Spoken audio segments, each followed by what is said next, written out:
West Coasters.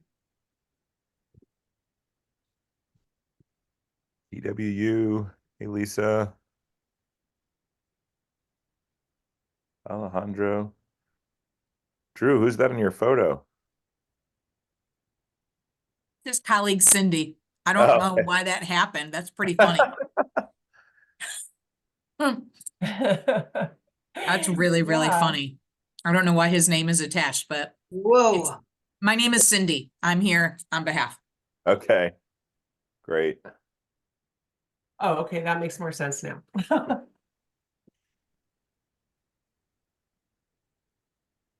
right, folks are sort of getting in. Hey, Holly. Good afternoon, How are you? but it's really cold here and rainy. Yeah, Here too. And we just got about 3 inches of snow in DC on Friday, and we are now at the last day, it looks like, of this misery. I So- wore my favorite little winter sweater today on behalf of everyone who's had some snowed in experiences this last week or two. all right, well, I guess we can kick things off. Looks like we've got a quorum.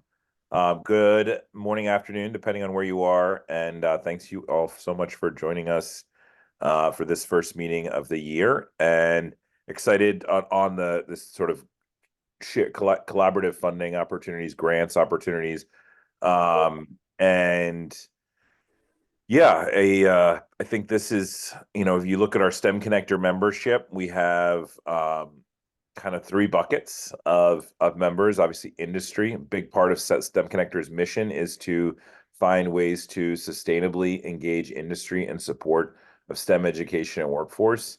So, of course, we have a lot of folks from industry, but very early on in the STEMconnector, growth trajectory, we realize that just having it's an echo chamber when you just have industry at the table. We value our industry members in there, but if we want members from industry to stay involved, we also have to have other folks of the ecosystem. So we have industry members, we have post-secondary institutions, 2 and 4 year schools. I think if you look at our schools and the STEMconnector network, you'll see some commonalities. We do have all different types, 2, 4 year institutions, HBCUs, MSI or HSIs.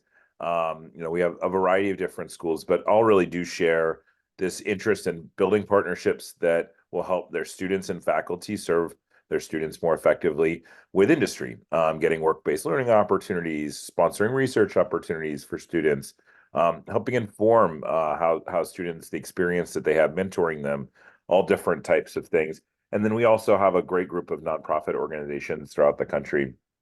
So that's very exciting. We right now, I think the reason that these meetings surfaced last year was at a very basic level. Just seeing the amount of federal investment that's going out the door and really looking at areas of education that are relevant to the work that we all do.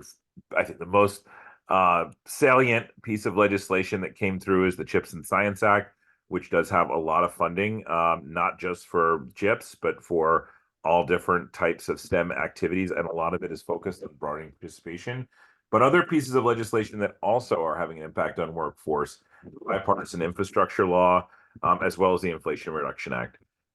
And then the other aspect of that funding is that we all know that accessing federal funds is very challenging. And so we are trying to provide through these calls, through this engagement, these calls are just sort of the most visible part of this, opportunities for our members to engage with each other, build collaborations, and also to surface opportunities and provide insights on experience that they've had. We do realize that these are competitive grant opportunities a lot of times, and so sometimes folks, even if you're members of STEMconnector, there could be some reluctance to sort of share the concept that you have as it's being baked out, because you want to have access to them. But we are hopeful that we'll spark some collaborations among our members.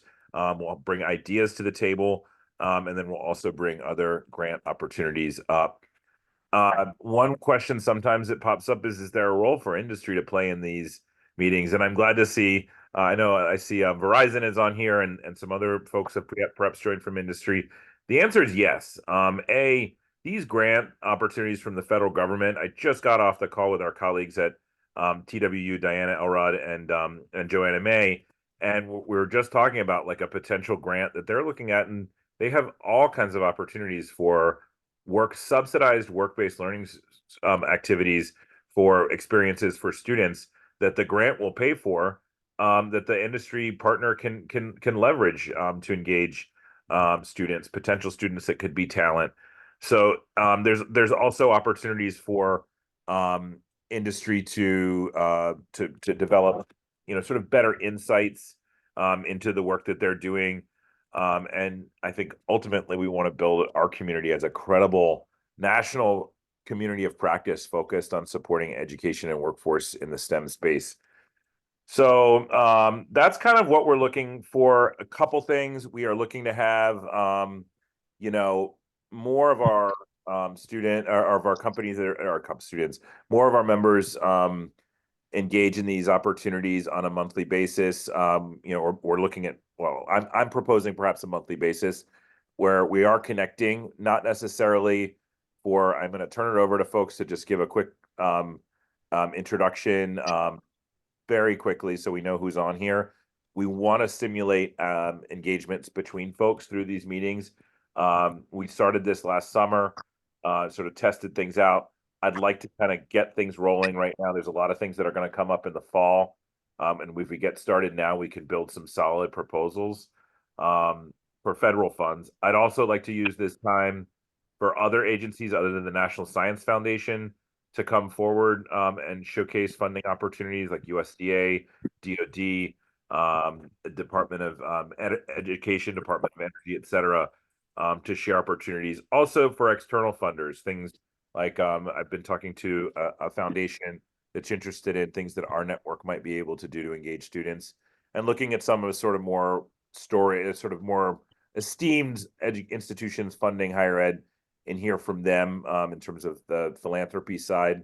And also, since we do focus on employer engagement, what are some opportunities from the corporation side, from corporate philanthropy or corporate social impact that are emerging, and use this time that we calendar out through the year to provide information on those things. So lots of things are on the horizon, and excited to discuss those. And we are, just as a reminder, using this time with our folks, with our membership, to make sure that we are these are not just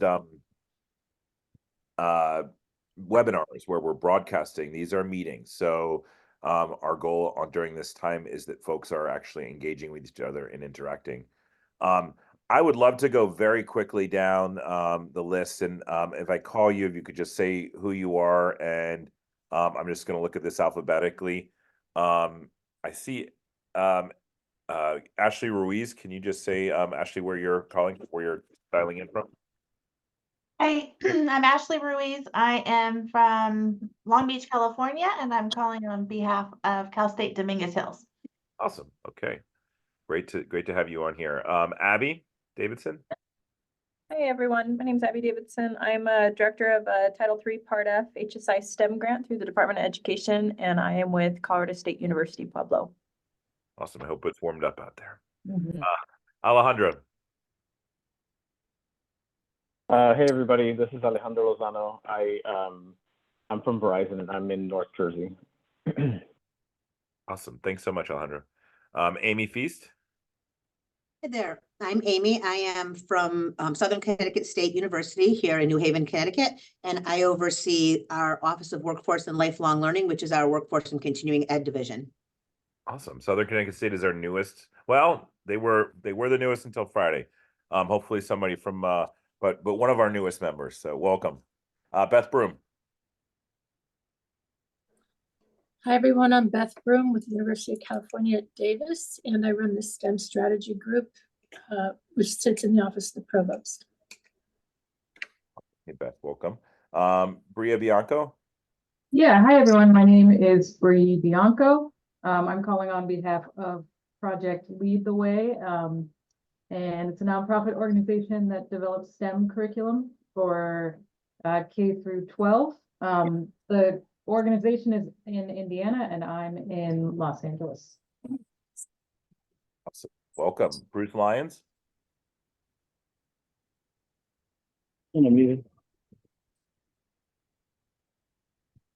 Bruce, you there? I gotta say my name and I'm up there. Yes, I'm here. This is Bruce Lyons from University of Maryland, Baltimore County. I oversee foundation relations and part of our corporate relations partnerships with foundations. Okay, thanks, Bruce. How about Cindy? I don't see a last name.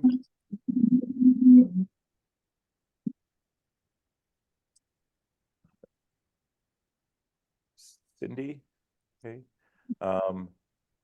Daniel Morales Ruiz. Yeah, hi everyone. I'm Daniel Morales Ruiz. I'm calling on behalf of the Actuarial Foundation. We're a nonprofit based out of Schaumburg, Illinois that primarily Take it to go. Can I do yeah, sorry about that. Primarily educates youth from 3rd through 12th grade, and we help them out with math curriculums, help them re-engage with the classroom by providing them, while leveraging our access with the actuarial community to get them volunteers who are experts in math in many ways and can help make math a little more tangible, since that tends to be one of the more important classes that students need to succeed in for future success. Even though the Actuarial Foundation is based out of Schaumburg, Illinois, I'm actually calling from Seattle, Washington. Okay. Well, welcome. Great, love the Actuarial Foundation, and thanks you so much for joining. Diana? Hi, everyone. I'm Diana Elrod, and I am the coordinator of STEM initiatives at Texas Women's University, and I am calling in from Denton, Texas. Denton. Awesome. Thank you so much, Diana. Eddie Scott, are you available? I saw you were moving around. Yes, good afternoon, everyone. Eddie Scott, calling from Baltimore, Maryland, home of the soon-to-be Super Bowl champion Baltimore Ravens. And I am the strategic director for partnerships for the Society of Science, based in Washington, D.C. Nice to meet you all. Thanks so much, Eddie. Welcome. Eliza Brinkmeyer? Hi, I'm Eliza Brinkmeyer calling from New Orleans and calling in on behalf of STEMnola. Which is our newest STEMconnector member. So we're excited STEMnola and Dr. Mackey are working with us. Thanks so much for joining. Ellen Ritter? Hi, good afternoon. My name is Ellen Rittler. I'm calling on behalf of the Society for Science in collaboration with my colleague here, Eddie Scott, calling from Frederick, Maryland, but the organization is based in Washington, D.C., and it's a pleasure to be here, pleasure to meet you. Awesome. Thank you. Sorry, my glasses aren't on, so I miss the T. Aaron Silva? Hi, good morning, good afternoon. I'm Erin Silva. I work at UC Davis in the STEM Strategies group. I'm calling from Davis, California. Welcome. Heather Sherman? Hi, Heather Sherman from STEMX, calling from Columbus, Ohio. Thanks, Heather. Holly Hanson-Thomas? Hi there, everyone. I'm Holly Hanson-Thomas from Texas Women's University in Denton, Texas, and I serve as the Vice Provost for Research, Innovation, and Corporate Engagement. Thanks, Holly. James? I think that was me. James Gurney, Director of Grant and Program Strategy at ASCD ISTE. I'm calling in from Austin, Texas. Okay, welcome. Joanna? Hi, I'm Joanna May. I'm also with Texas Women's University, and I am the Director of Development for the College of Arts and Sciences, which also includes our new Doswell School of Aeronautical Science that we're excited to kick off in the fall. Awesome. Thanks, Joanna. Lawrence Jackson? Hi, good afternoon, everyone. Hi, Ted. My name is Lawrence Jackson. I'm Chief Administrative Officer of STEMnola. STEM Global Action here located in New Orleans, Louisiana. On behalf of Dr. Calvin Mackey, we thank you for the invitation, and certainly we're glad to be here to discuss possible networking and potential opportunities. So thanks again. Thanks so much. And Lisa Merritt? I'm with Sigma Xi, the Scientific Research Honor Society. We serve scientists and engineers at every stage of their career, from high school through retirement. I'm very happy to be here. I'm calling in from Raleigh, North Carolina. Awesome, thank you. Renee, do you want to just say hi and introduce yourself quickly on our team? Hi, everybody. This is Renee Aaron, Partnership Specialist. It's a joy to be here, and happy to see everyone on this call. Renee works on the STEMconnector team, and we are all here. Just view us all as at your available folks to help you out if you have questions. Terry? Hi, everyone. Terry Tasadas from Southern Connecticut State University. I oversee the Office of Career and Professional Development. Awesome. Thanks so much. Good to see you again, Terry. Good to see you. Tyra? Hello, everyone. I am Tyra Matwire. I'm also with STEM NOLA and STEM Global Action, working on our scaling plan with Dr. Calvin Mackey and Lawrence Jackson. This, just because we're new, I would like to make it clear our mission is to expose, inspire, and engage K-12 students. We do that through hands-on learning, and we do it all across the country and sometimes across the globe. So we're super happy to be here, and it's nice to meet all of you, and we look forward to working together. Likewise. Thanks so much, Tyra. Awesome. Thanks so much, everybody, for joining. And, apologies for our Monday call. I know everybody's schedule looks good on Monday, and then it turns into crazy. So moving forward, we'll try to move these a little bit later in the week.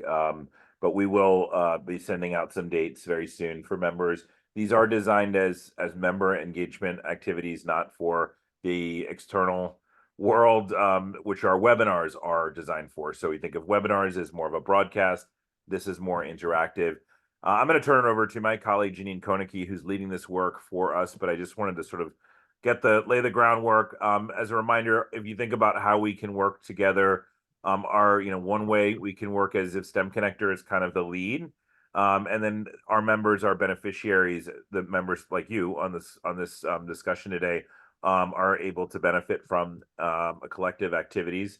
Another is we can provide technical assistance to helping our members if there's something where we can kind of come up with a concept that can kind of be white labeled, if you will, for different institutions. That could be, for example, a work-based learning opportunity, or a mentoring opportunity or something like that, where we can provide you with that background.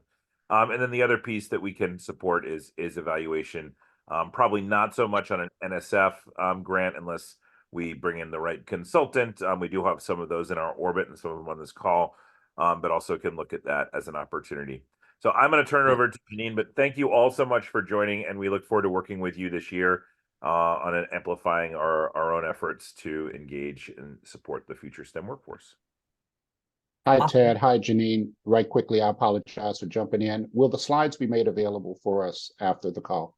Yes, we will be sending them out in the next couple of days. Wonderful. Thank you. Great question. Thank you. Thank you, Ted. Thank you, everybody, for engaging in this call. We are thrilled to have you here. I think it grows every time we try and talk about these opportunities. And as Ted mentioned, there's so many funding opportunities that have been made available in the last year and a half or so because of some of the acts of President Biden and Congress and the passing of particular bills. And so we don't have time to highlight every single one of those, but what we do try and do is pick those things that seem most relevant to our membership and highlight those. And then also, if any of you on this call ever want to just reach out to me personally, and we can set up a one-to-one call, we can talk about some of the other bigger, broader applications, especially if this is something that you are new to, or somebody in your if this is something that your organization is just beginning to do. So with that in mind, I'm going to start by talking about two projects just to show you that we have had some success in this area. There's two projects we're currently working on, both funded by NSF with university partners. So the first one I'm going to talk about is a grant that's led by Morgan State University as a lead organization. It works with 3 HBCUs, which is going to expand this year to 12 different HBCUs. It's mentoring focused, and so we use our Atlas Jobs technology to help connect mentors to mentees, to help recruit mentors to help these mentees, and to provide visibility to internships and jobs for students. So this is an actual real opportunity map that's being used by this grant that started in 2022. And it's relatively small, but every one of those little blue clusters represents a place in the United States that has mentoring or internship or job or apprenticeship opportunities. And the students that work with it, the students that are being served by this, this grant have visibility and access and sometimes first rights of applying for these jobs. So we're absolutely thrilled. This is sort of the first actual NSF-funded subawardee project that we've used with mentoring, and it's going really well. The second one is a group called Wizen, which is led by Rochester Institute of Technology. Next slide, please. Thank you. And this also engages 4 universities. It was awarded in June. We kind of just started kicking it off in December. So you'll see there are not as many little blue dots or green dots on this for opportunities for students. This particular grant is a design and development program. So it's designed for a 2-year, get your partners involved, build up an infrastructure, build up a plan, and then you can reapply, in this case, to an includes grant to do an implementation grant. So there's 2 different examples. One is an implementation grant where we're getting this right out to students right away. Another one is that we're being able to be thoughtful and work over a 2-year period to build up partnership between the 4 universities that are participating. We're doing task groups with students who will be served so they can help us shape what this mentoring platform is going to look like, and to build a network community for minoritized women students across the country. So here's just 2 quick examples of things that we're already doing and that we have been successful in launching. And now I'm going to switch over to opportunities that are out there currently. Because we know that universities sometimes need a little bit more lead time than nonprofits because of the requirements to get things approved across different departments, et cetera. We're going to focus these calls on things that are at least 6 to 8 weeks into the future for a deadline. And so this particular call is focusing on things that are due anywhere between March 1st and June 30th. So if we can switch to the next slide. The first thing that I'm going to talk about, this one is actually due March 18th. However, it does have a letter of intent. Although it's not required, they do encourage you to do a letter of intent on February 20th. So that's about a month away. This is Department of Health and Human Services. The funding available is up to $2,000 a year for up to 3 years. This has a particular focus on minority serving institutions.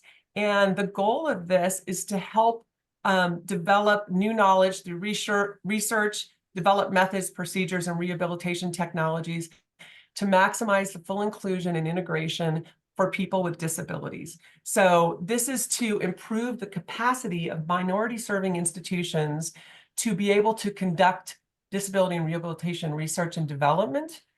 So I don't know if that particularly applies. I do know when I was writing down everybody that's involved, that we had a couple of different people that it looked like were involved in professional development, in workforce and career placement. And so if you do have a department or a division that specifically focuses on preparing people for a research for people with disabilities, this might be something that you really want to look into.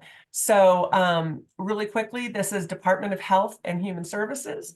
And it's a possibility of up to $600,000 over 3 years. So, and what I'll say is I'm going to go through these quickly to make sure that we leave some time in discussion. But anything that you have an interest in, just kind of mark for yourself, either Department of Health and Human Services, NSF, DOD, whatever it is. You can reach out in the chat We will send slides ahead of time, and I am available to schedule meetings later this week for any further kind of deeper dive on these. So moving on to the next slide. This is from National Science Foundation. This has 2 different phases. A tier 1 is more of a planning type of grant, like we discussed earlier, which is up to $800,000 a year for over 3 years. So not $8,000 a year, up to $800,000 over the course of 3 years. A tier 2 would be a 5-year grant up to $5 million or $1 million a year.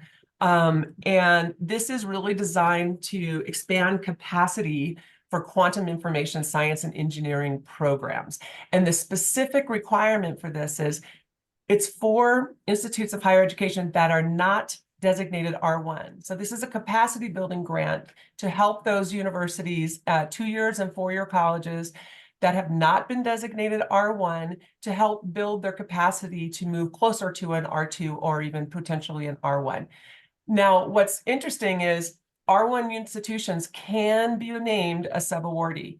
So if you are not an R1 institution, but you have relationships or partnerships that you could learn from, this is an opportunity for an R1 university to mentor and help build capacity for non-R1 institutions, and they can be a subawardee, and there's a limit down here. You'll see no more than 30% of the total award amount can go to that R1 subawardee, but you do have funds available to have an R1 help support your university as it continues to grow in capacity.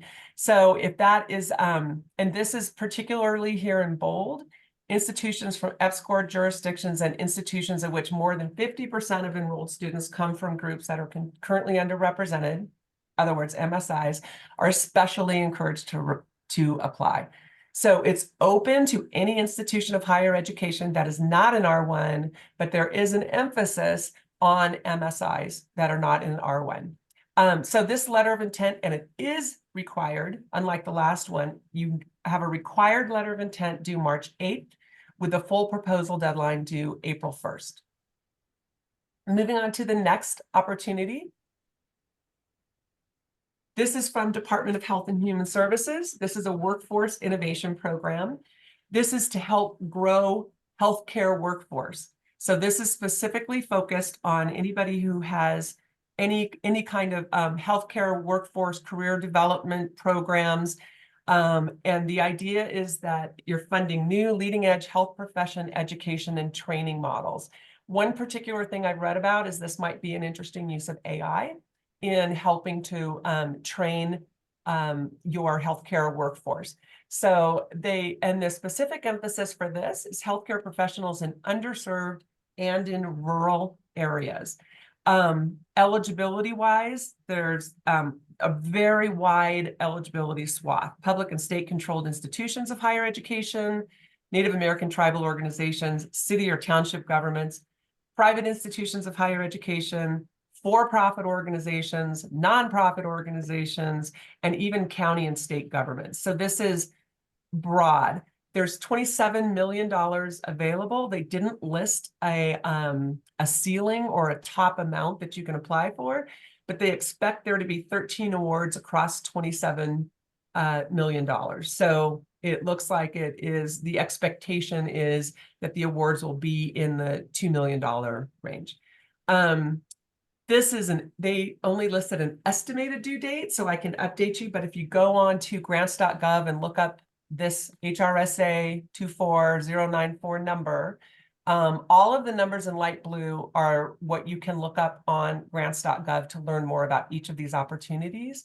Now they're estimating that the due date for this is March 22nd, but they're also estimating that you will have a start date of September 1st, which means decisions will be made probably in July, maybe August. So that's a relatively quick turnaround time, as many of you know, from application to start date for the federal government. So look into this if this sounds like it's something that makes sense for your organization.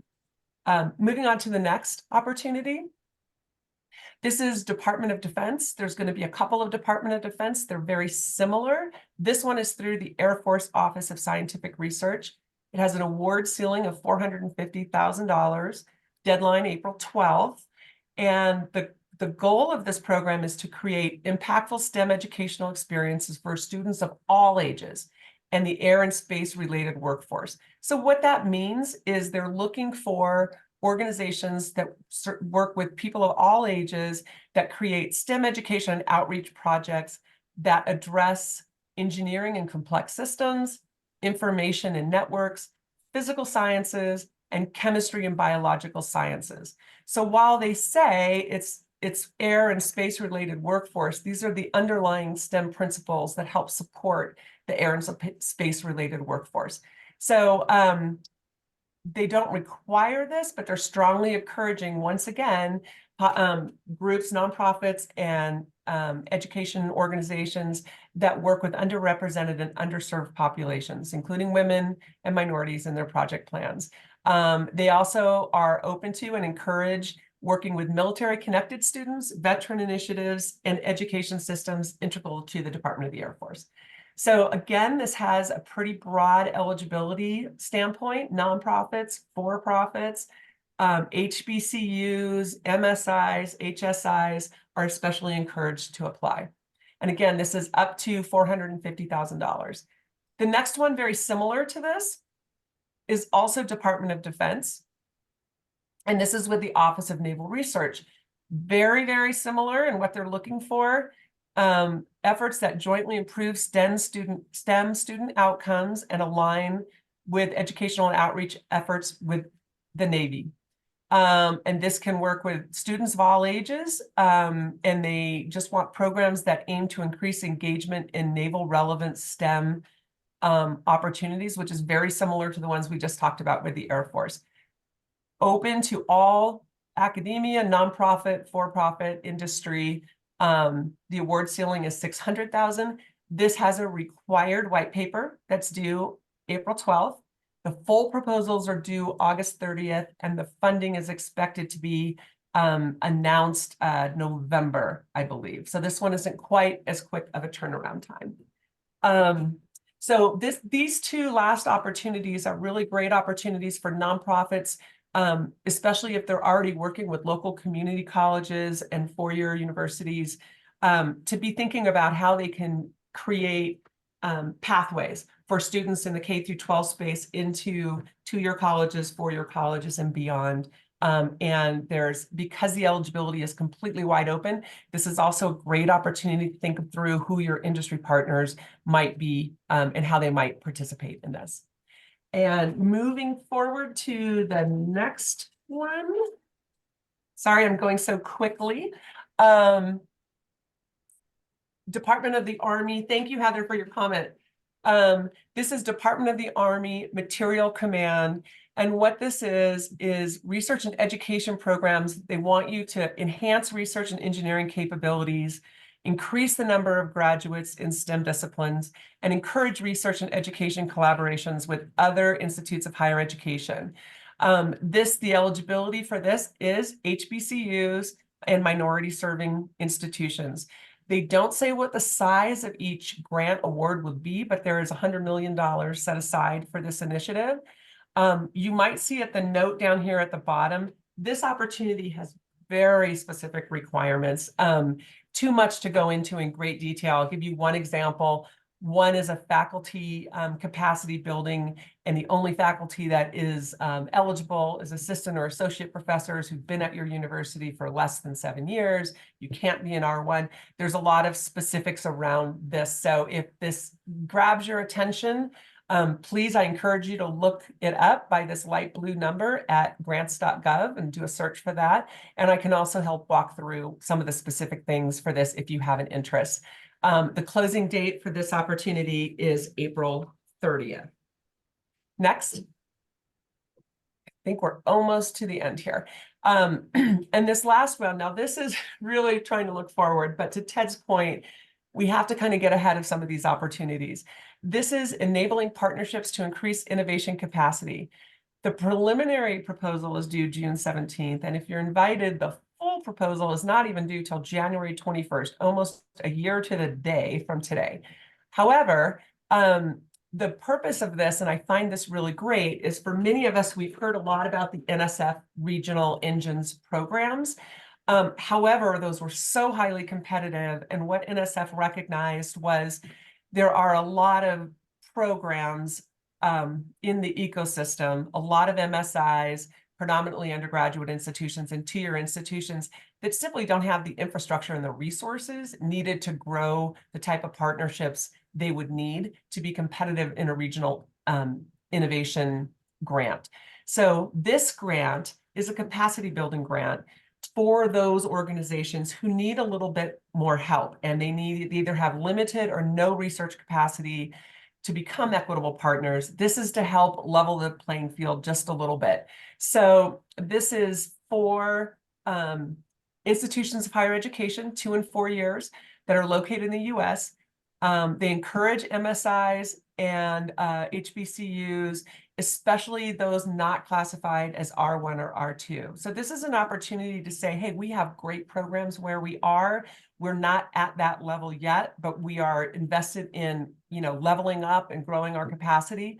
And these are about $400,000 awards, and they expect there to be 50 different awards. So I do strongly encourage, especially because there's such a long timeline on this, for you all to look at the opportunities for our education partners to take a really good look at this if you're not aware of this already. And moving on to the next thing, I think that was the last one. And sorry I had to go through them so quickly, but we did want to make sure that we left at least 10 minutes to have people have the opportunity to share out opportunities that they may have. Again, we will send out the slide deck either Tuesday or Wednesday, and feel free to reach out to me at janine@pod.io. I think the email address is on one of our slides, and if not, we will make sure that we include it when we share out the grant slides. So thank you, everyone, and I'm going to turn it over to Ted. Awesome. Thanks, Janine. And we can, thanks, Kylie, but you read my mind. So, a lot of these grants, when I talk to NSF program officers, one thing or any agency is, they want industry to be involved. And that's one of the roles that we want to play, is being able to help bring industry players to support your proposals where relevant. Like, we're going to push back if you come and say, we need somebody to do something, and we know that company well, and we're like, they're not going to do that. But for us, we view that as, that's important feedback as well. We are looking at trying to not only provide these federal funding opportunities, but as I mentioned earlier, like American Student Assistance, which is this sort of emerging funder in the K-12 post-secondary space, formerly a student loan servicer. I think most of us know of like the Strata, which used to be USA Funds, Helios Foundation, Lumina. All of those funds came from, thanks, Holly, came from, former student loan servicing organizations, and we believe can be, this ASA might be a valuable partner. So we are in talks with them. We couldn't get them on today to talk about some of the opportunities they have. But really they are, for a lot of the organizations we have, looking at like igniting interest and engaging students, and helping students navigate pathways. That's what they're focused on. Also, I know a lot of our higher ed folks are working with, some of the leading foundations that have been around for a while and are funding higher ed. We'd like to bring some of those. And as I mentioned, other agencies to actually hear from the NASAs and the USDAs and the Department of Eds and the NSFs about their opportunities. But happy to hear any, feedback constructively, hopefully, on how we can make these calls a good use of your time, because we believe, this is a valuable, this network in and of itself is valuable as you approach these funding opportunities.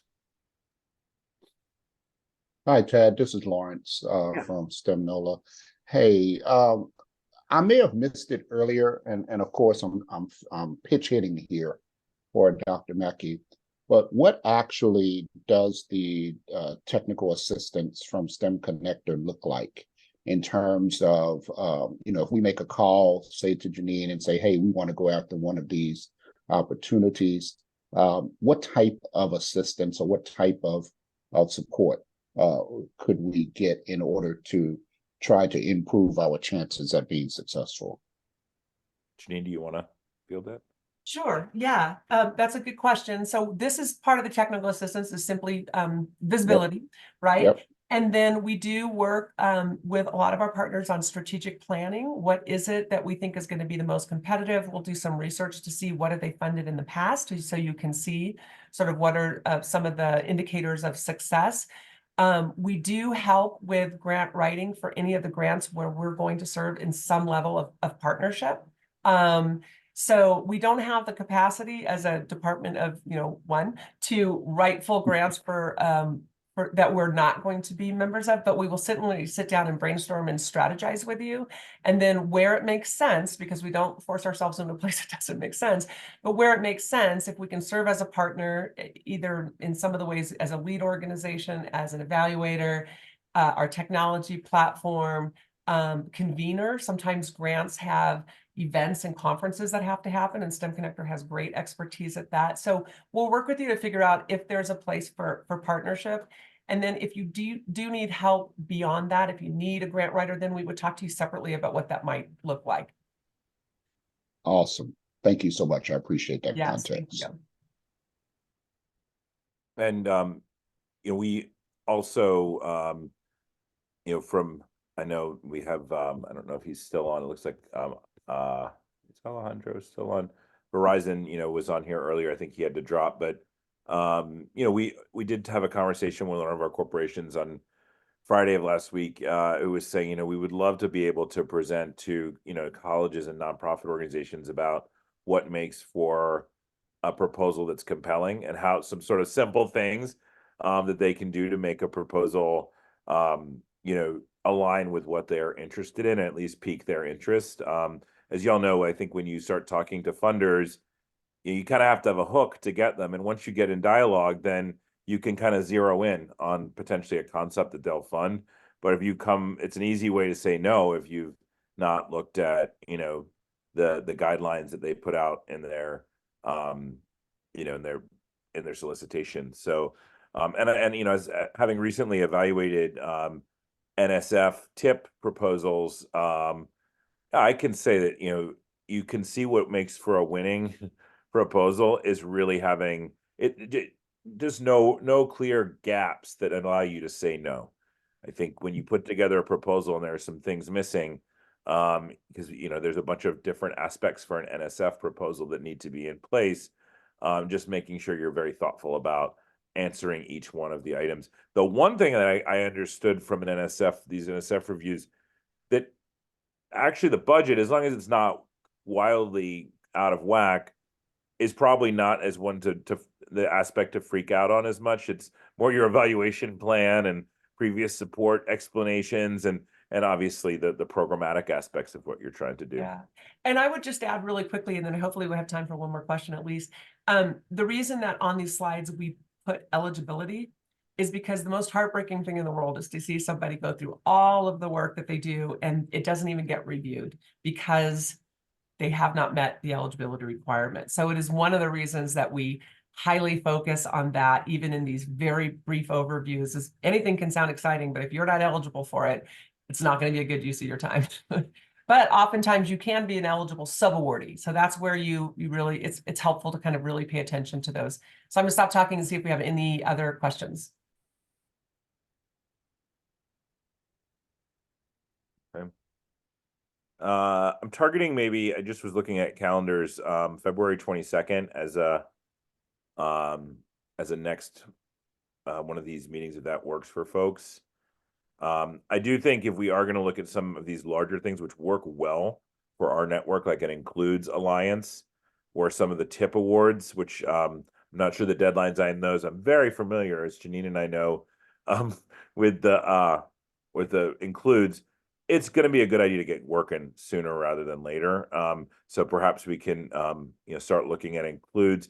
But I will look at getting some of these folks, and please feel free. I know sometimes folks, if you have something, some feedback, but please feel free. Janine and I are here to receive and listen to your feedback or suggestions. So thank you so much for joining, and this is just the beginning.